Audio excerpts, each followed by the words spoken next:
Now let's move on to number 2. Which description of symptoms is characteristic of a client diagnosed with trigeminal neuralgia or tic douloureux? And I hope I'm pronouncing that right. A, tinnitus, vertigo, and hearing difficulties.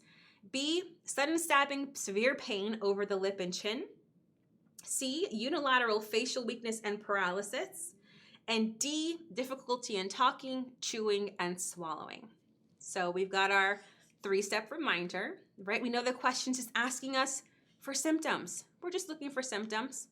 Problem here being trigeminal neuralgia. That's our subject. That's our focus, right? Now remember, that's the ask, that's our problem. I'm going to put a star next to 2 to say as a reminder that with every question we answer, every item, we can start to plug in the outcomes at this step.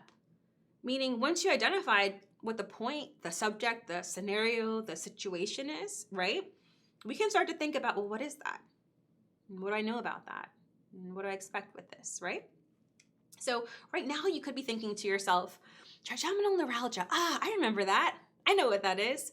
Or you might be thinking to yourself, trigeminal neuralgia, I don't remember what that is at all. Either way, that's okay. We're going to get through this. Now, medical terminology, I want to bring that up as I split this word into 2. Med term is either a class that you took separate, maybe in nursing school, or maybe you took it as part of fundamentals, right, early on. And at this point, it's maybe out of your mind, right? You've learned it so long ago, you've used it so long ago, and it's not something that you're constantly, on top of every day. But medical terminology is basic, and it's our language that we speak. And if we can speak that language, if we can understand that on a very basic level, not only is that clearly helpful to us in practice, but here, as we're answering questions, and when we feel like we're in a situation that we're answering a knowledge question or an understanding level question, and you say to yourself, I don't know what that is. I don't know what that is, and I can't figure it out. Don't count yourself out. You have tools, right? You've got tools to help you.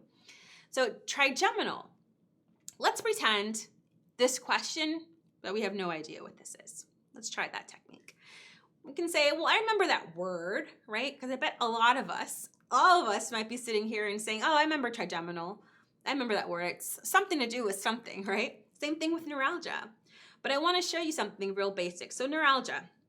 If we're looking at this and saying, well, I don't know, I don't remember what trigeminal neuralgia is. Let's use our med term to break it apart. So we know trigeminal, a name of something, right? I remember that. See it all the time. I'm going to put ner and I'm going to put algia here. Ner, what's that look like or sound like? Ner, oh, you're thinking nerve, neuro. Very good. Algia. We see that in words like analgesics, right? And analgesics are for pain. Very good. So if we smush these 2 things together, this then becomes nerve pain. So neuralgia literally means nerve pain. And that's helpful to us because even if we're sitting here and saying, I have no idea what trigeminal neuralgia is, I know my med term, I know it's trigeminal nerve pain. So I'm looking for something here that describes pain. Well, which one is that? B, good job. B is the only thing on here that describes anything painful. Not A, not C, not D, right? Difficulty isn't pain. Weakness isn't pain. Paralysis isn't pain. Pain is pain. And so a knowledge-based question like this that you might be thinking, well, I just have to know it. And I get it. We can feel like I just have to know it to answer it or else I can't. But here's an example of a very easy way for us to apply the knowledge that we have and say, well, I know that means nerve pain. I'll look for something that fits that, and that's B. Excellent. Now, trigeminal neuralgia, trigeminal nerve, your cranial nerve number 5 runs alongside of your face, right?